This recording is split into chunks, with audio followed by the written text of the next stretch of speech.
नमस्कार। इस अन्नदाता प्रोग्राम में आपका हार्दिक स्वागत करता हूं मैं।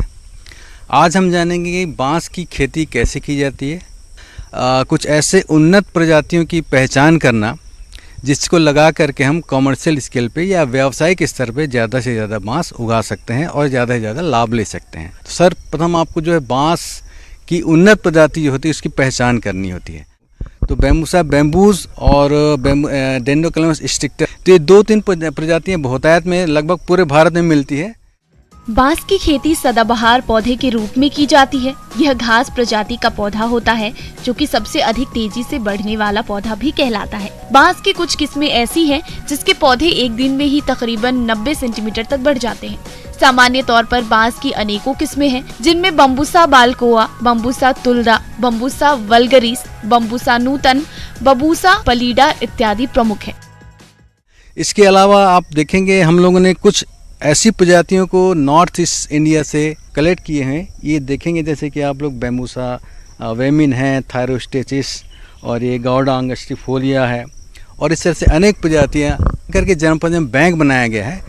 और इसके बाद फिर कुछ प्रजाति जो कि अच्छी चलती हैं, जिनका ग्रोथ या विकास बड़ा अच्छा होता है, ऐसे प्रजातियों को चिन्हित किया जाता है कॉमर्शियल स्केल या व्यावसायिक स्तर के उत्पादन के लिए। तो अब नर्सरी के बारे में थोड़ा चर्चा करना चाहूँगा। ये बांस जो है हालांकि पूरे भारत में से पाया जाता है, लेकिन इसकी अच्छी उपज लेने के लिए इसको जो है दोमट मिट्टी जो है, दोमट थोड़ा बलुआ मिट्टी जो है वो बहुत उपयुक्त होता है।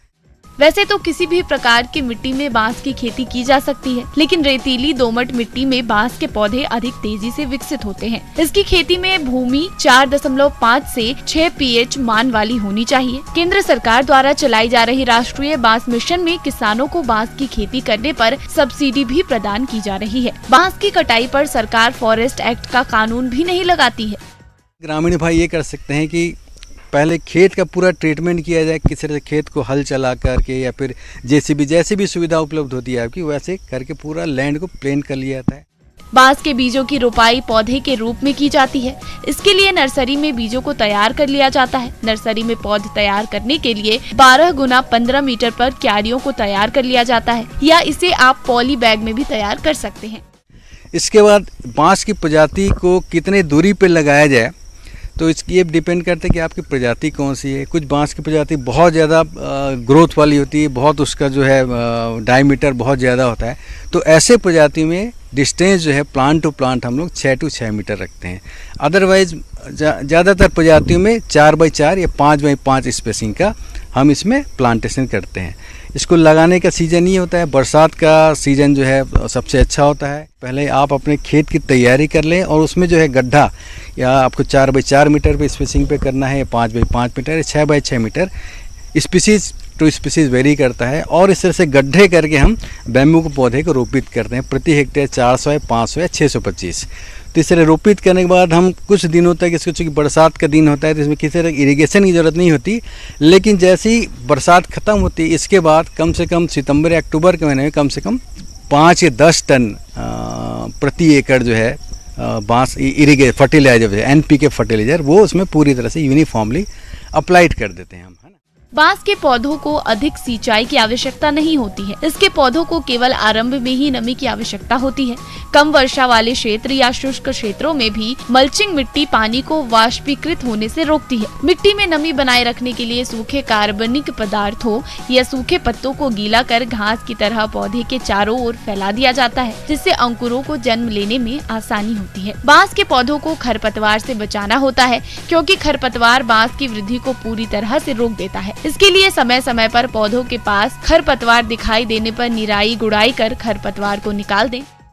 नमी इसमें भरपूर रहना चाहिए। जैसे कि एक बांस जो है घास कुल का प्रजाति होता है, तो इसमें जितना ज़्यादा मॉइस्चर देंगे या नमी देंगे या पानी देंगे तो ये प्रजाति जो है बांस का उतना ही ज़्यादा वृद्धि करता है। तो ये जो हम बांस लगाते हैं इसका जो एक्चुअल में हार्वेस्टिंग एज जो होता है वो लगाने के कम से कम 4 या 5 साल बाद होता है। 4 या 5 साल के बाद आपको बांस जो है रियल टर्म्स में रिटर्न देता है या उपज देता है। और इसको लगाने का जो खर्चा है ये प्रति एकड़ कम से कम 45,000 के आसपास इसका कॉस्ट पड़ता है प्रति एकड़।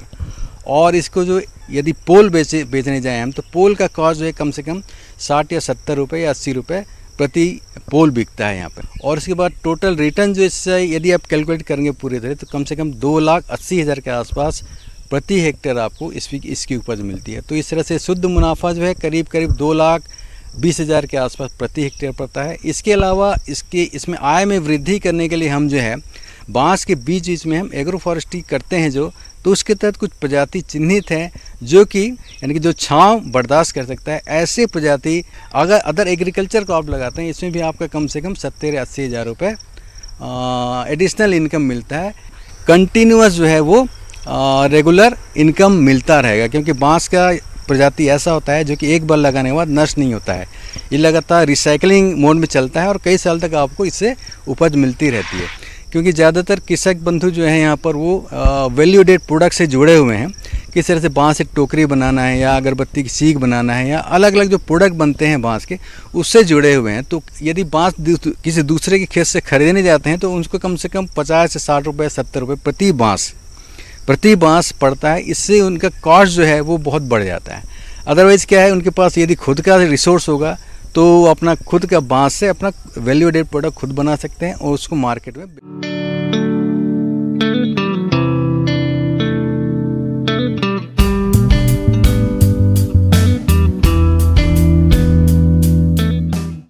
किसान भाइयों, अन्नदाता आपकी सेवा के लिए संकल्परत है। कृषि संबंधित समस्या और सुझावों के लिए आप हमें इस पते पर संपर्क कर सकते हैं।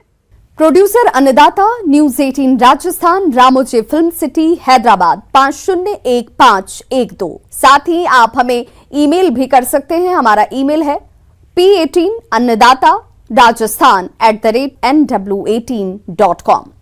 इसके अतिरिक्त आप हमें निःशुल्क हेल्पलाइन नंबर 1800889216 पर सोमवार से शनिवार सुबह 10 बजे से शाम 4 बजे के बीच संपर्क भी कर सकते हैं। किसान भाइयों, अब समय हो रहा है आपसे विदा लेने का, तो हमारी अन्नदाता टीम को दीजिए इजाजत। कल फिर से होगी आपसे मुलाकात कृषि संबंधित कुछ और महत्वपूर्ण जानकारियों के साथ। नमस्कार।